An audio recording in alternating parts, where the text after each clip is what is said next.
Now you need to get your two buttons. Continuing the pattern, get the ID card button and clear card button elements.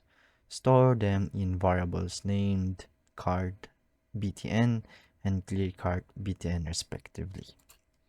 So again, we write const first and then the name of the variables, which in our case the first one would be the card btn, and then equal sign, assign it to document, and the method get element by id.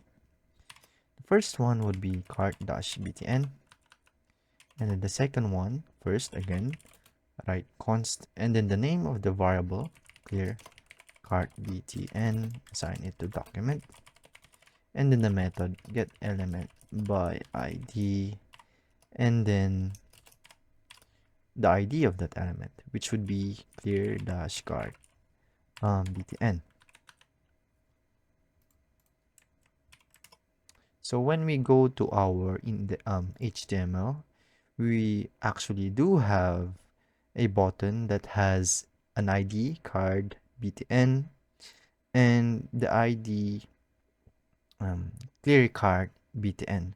So we are using the method of get element by ID by interacting to the DOM in order to retrieve those ID and to get those element with the use of the ID rather, and in order for us to manipulate them dynamically inside of our JavaScript.